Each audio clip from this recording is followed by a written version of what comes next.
Thanks God Every Day dessa quinta-feira, caminhando para o final dessas reflexões do que nós estamos fazendo sobre renovação da nossa mente. Vou deixar no final 2 dicas práticas de como renovar a mente. Vamos lá, Romanos 12, versículos 1 e 2. Suplico-vos, pois, irmãos, pelas misericórdias de Deus, de apresentardes os vossos corpos em sacrifício vivo, santo e agradável a Deus, que é o vosso culto racional. E não sede conformados com este mundo, mas sede transformados pela renovação da vossa mente, para que experimenteis qual é a boa, agradável e perfeita vontade de Deus. Você refletir nesses 2 versículos, como eu refleti, a impressão que dá é que esses 2 versículos eles estão desencontrados. Parece que o apóstolo Paulo começa falando uma coisa no versículo 1 e ele muda de assunto no versículo 2, porque está falando em oferecer o corpo em sacrifício vivo, santo e irrepreensível no primeiro versículo, e no segundo versículo ele fala que nós não devemos nos conformar. Parece que ele mudou de assunto, mas não.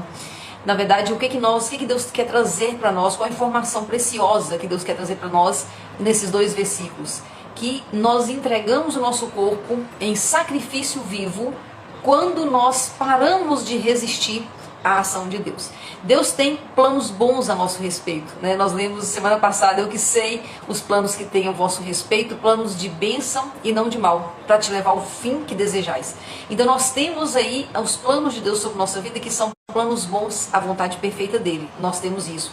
Mas de um outro lado, nós queremos oferecer para Deus um tipo de culto, ou um tipo de adoração, um tipo de convivência com o Senhor que não é o que Ele quer. Muitas vezes nós queremos entregar sacrifícios, queremos fazer várias coisas, nós queremos oferecer para Deus várias coisas, vários sacrifícios, vários tipos de orações, rezas, preces e tudo, e está tudo certo, nós podemos fazer o que nós achamos que é interessante, mas o que Deus pede para nós, e está muito claro nessa passagem, quando ele começa o versículo 1 ali, dizendo: entregue seu corpo em sacrifício vivo. O que Deus está querendo não é o tipo de sacrifício que nós estamos acostumados a fazer, mas Ele quer simplesmente que nós nos entreguemos a Ele para que Ele haja em nós e faça a transformação que Ele quer fazer em nós. Deus tem um projeto para fazer em nós, e esse projeto passa pela transformação nossa de dentro para fora, e nós muitas vezes queremos entregar ao Senhor coisas prontas, orações prontas, preces prontas, rezas prontas,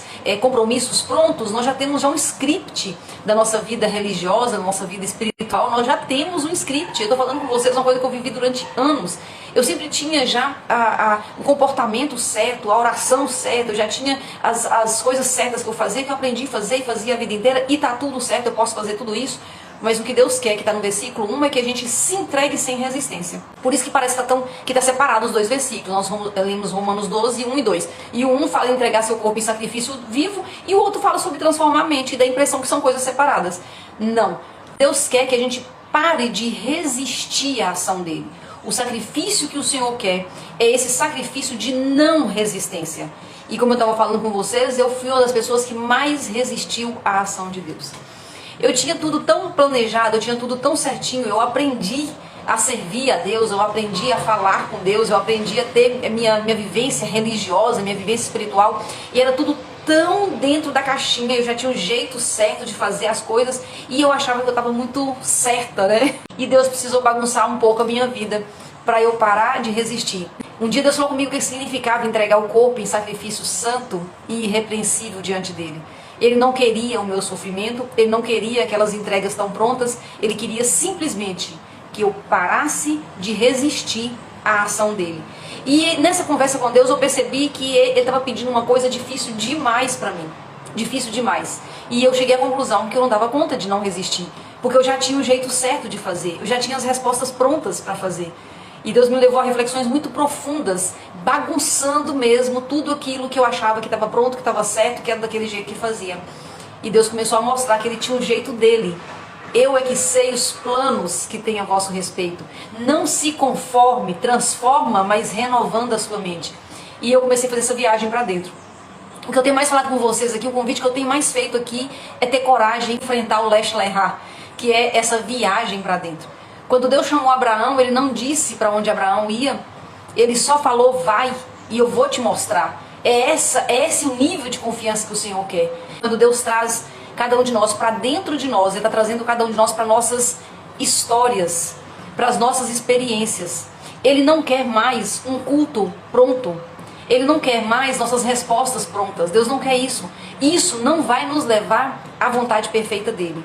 Ele quer que a gente se entregue para ele trabalhar em nós e ele modificar aquilo que precisa ser modificado. É isso que Deus espera de nós. E se você entender essa mensagem, a única coisa que você pode responder é difícil demais. Porque é difícil demais.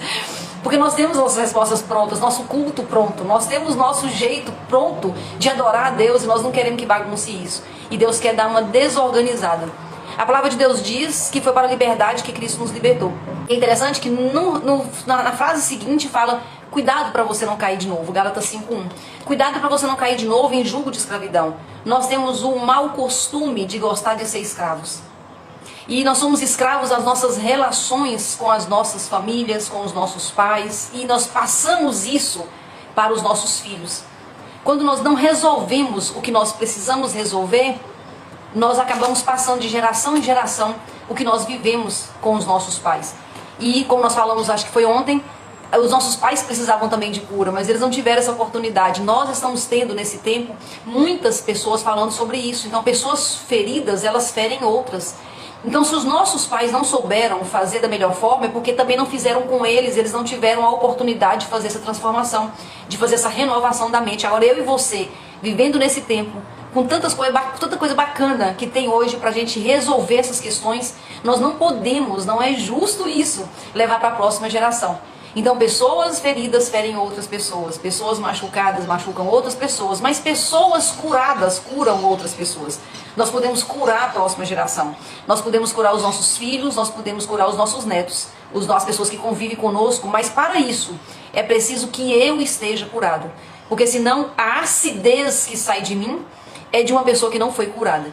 E isso é visto muito claramente quando nós repetimos histórias. E nós ouvimos uma frase, muitas vezes, das pessoas, essa frase ela tem que acender uma luzinha dentro de nós. Quando alguém fala assim: nossa, você é a cara da sua mãe, você é a cara da sua avó, você é a cara do seu pai. E aí eu te pergunto, você é a cara de quem? Você se parece com quem? E qual é a lealdade familiar que você está defendendo nesse parecer com? No nosso jeito de responder às lealdades familiares, nós podemos parecer de duas formas. Nós podemos parecer com aquela pessoa, com aquele parente, ou pode ser a mãe ou o pai, normalmente é um deles, que nós tivemos mais problema, mais dificuldade. Por que isso? Se eu me sinto rejeitada por alguém, eu quero mostrar que eu pertenço a isso. E eu mostro esse pertencimento através de uma lealdade familiar. Calma que eu sei que ficou complicado. Vamos destrinchar isso. Se eu percebo, por exemplo, que o meu pai, é hipotético, não foi o que eu vivi, mas eu vejo muito isso. O meu pai era alcoólatra e ele me rejeitou e eu não me sentia amada e ele foi distante de mim e aconteceu alguma coisa com ele e eu não me sinto conectada a esse pai. Eu não sinto que eu pertenço. É como se eu fosse uma filha bastarda, como se eu não fosse uma filha amada. Tudo isso é a criança que viveu ou que vive. E aí, para pertencer, eu me pareço. Eu preciso que as pessoas olhem para mim e falem: nossa, você parece muito com o seu pai. Eu estou buscando esse pertencimento.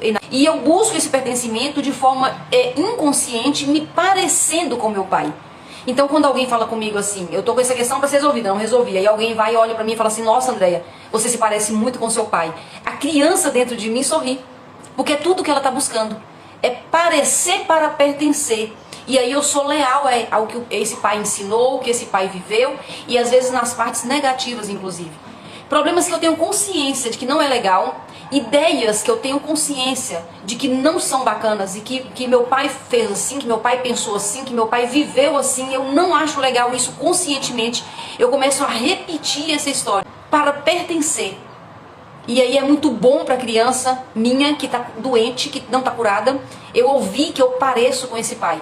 E isso pode ser com aquela avó, pode ser com aquela mãe, pode ser com a mãe adotiva, com a mãe, enfim, pode ser com qualquer pessoa. São as lealdades familiares.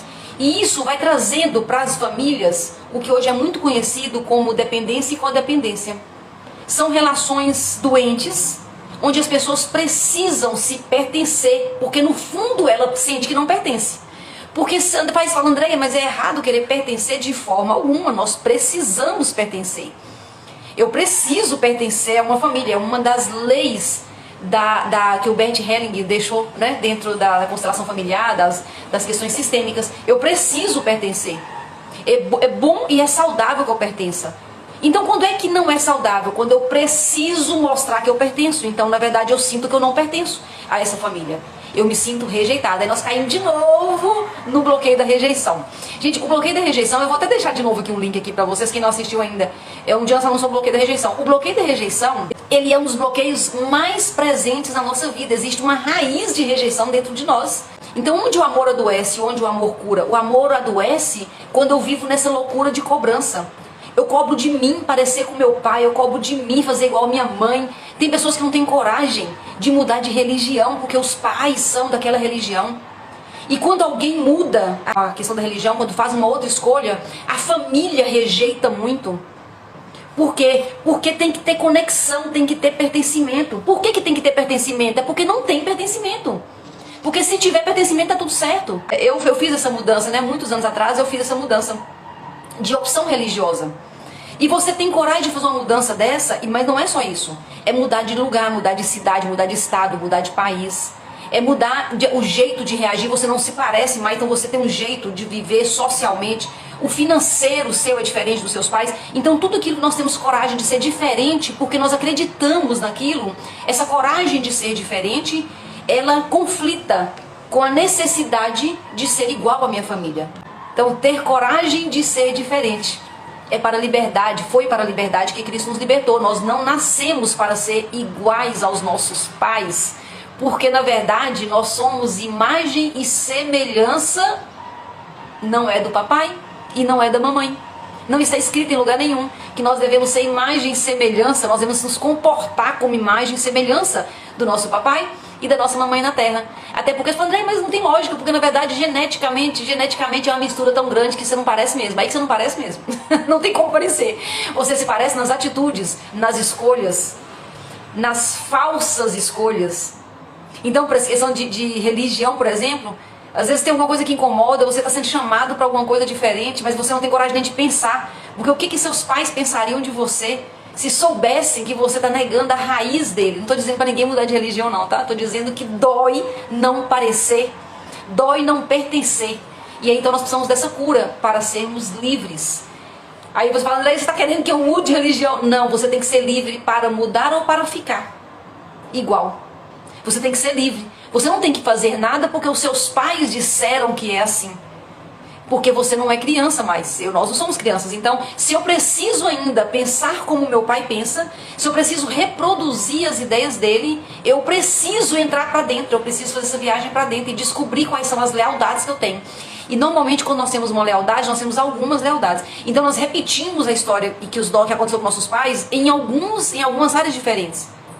Pode ser em relação a casamento, pode ser em relação ao tanto que estudou, pode ser em relação a dinheiro, tanto que cresceu, muitas coisas. Então nós mantemos essa lealdade para sentir que pertencemos, porque dói não pertencer, porque no fundo eu sinto que eu não pertenço. Então nós precisamos corrigir o quê? Nós temos que corrigir esse pertencimento, essa necessidade de pertencimento, para ficar bem, saber que eu pertenço. Eu pertenço independente do que aconteceu. Eu pertenço a essa família, eu pertenço a essa cultura, eu pertenço. Eu não preciso que ninguém fale isso comigo, porque é natural, eu pertenço.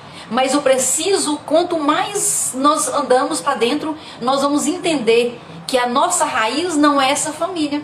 A nossa raiz, ela é do alto. A nossa raiz, ela é eterna. A nossa raiz é espiritual. Eu sou imagem e semelhança de quem me criou. E é ali que eu pertenço de verdade. Só que as questões familiares, elas nos machucam. Por quê? Porque não estão curadas. É aí que entra o amor que cura. Então o convite que eu tenho é para duas coisas. Eu tenho agora duas dicas finais, né? Eu falei que ia deixar duas dicas no final. E a dica primeira é como resolver isso? Tendo consciência. O problema da escravidão é quando eu não sei que eu sou escravo. Então primeiro eu tenho que ter consciência. E como é que eu tenho consciência? Observando os meus comportamentos, fazendo perguntas. Eu faço perguntas para mim e eu faço perguntas para o Senhor. E Ele vai trazendo à tona. Quanto menos eu resisto, mais o Senhor me mostra. É aí que está o segredo. Então ter consciência. Essa consciência vem dessa comunhão e desse querer ver. E a segunda dica final é pensar como Cristo pensa. Quando eu vejo que não tá legal, eu preciso ajustar. Então agora eu preciso ajustar o meu pensamento à mente de Cristo. É assim que eu cresço de glória em glória. É assim que eu avanço para a vontade perfeita de Deus. É assim que eu faço o que Deus quer que eu faça, que eu cure o que Deus quer que eu cure para chegar onde Deus quer que eu chegue, que é sempre coisa grande e bacana, né? É esse o projeto de Deus para nossas vidas. Amanhã nós fechamos falando especificamente sobre o amor. O amor é capaz de curar, o amor cura e nós podemos acessar esse amor que cura. Te espero amanhã para fechar esse assunto. Deus abençoe a sua vida, obrigada pela sua companhia e até amanhã, se Deus quiser.